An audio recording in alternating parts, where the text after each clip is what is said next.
रिसोड येथील नगर परिषद नगर पथविक्रेता समिती निवडणूक बिनविरोध। नगर परिषद रिसोड यांच्या वतीने रिसोड शहरात नगर पथविक्रेता समिती निवडणूक कार्यक्रम निवडणूक 8 पथविक्रेता सदस्य घेण्याकरिता निवडणूक कार्यक्रम घोषित करण्यात आला होता। सदर निवडणूक कार्यक्रमाचा निकाल आज 10 सप्टेंबर 2024 ला घोषित करण्यात आला असून तो बिनविरोध झाल्याचं निवडणूक निर्णय अधिकारी सतीश शेवदा यांनी घोषित केले आहे। नगर पथ विक्रेता जागेकरिता निवडणूक निर्णय अधिकारी तथा मुख्याधिकारी नगर परिषद रिसोड यांच्याकडून नामनिर्देशित अर्ज मागवण्यात आले होते।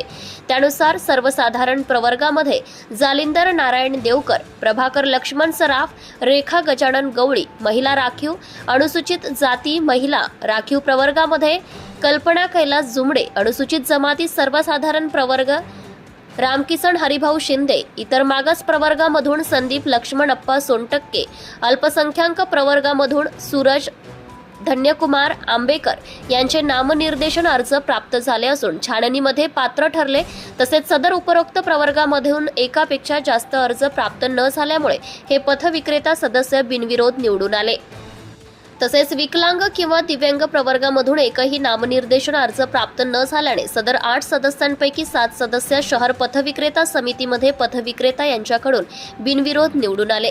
सदर कार्यक्रमादरम्यान सहाय्यक निवडणूक निर्णय अधिकारी प्रफुल्ल काळे, सहाय्यक प्रकल्प अधिकारी राजेंद्र पट्टे बहादूर, जहीर खान, श्रीमती सुरेखा जोगी, नगर परिषद अधिकारी कर्मचारी तसेच शहरातील प्रतिष्ठित नागरिक संतोष चऱ्हाटे, राष्ट्रवादी काँग्रेस शहर अध्यक्ष अरुण क्षीरसागर, अरुण मगर, केशव गरकळ, सुनील जुमडे, राहुल जुमडे इत्यादी तसेच वरील उमेदवार उपस्थित होते। विजयी उमेदवारांना बिनविरोध निवडून आल्याने प्रमाणपत्र वितरित करण्यात आले व तसेच विजयी उमेदवारांचे स्वागत करून पुढील वाटचालीसाठी शुभेच्छा देण्यात आल्या। धुमाकूळ महाराष्ट्र न्यूजसाठी रिसोड शहर प्रतिनिधी प्रदीप देशमुख, रिसोड। आपल्या परिसरातील ताज्या आणि महत्त्वाच्या बातम्या पाहण्यासाठी आजच आपल्या धुमाकूळ महाराष्ट्र न्यूजला YouTube वर सबस्क्राइब करा आणि बेल आयकॉन प्रेस करा।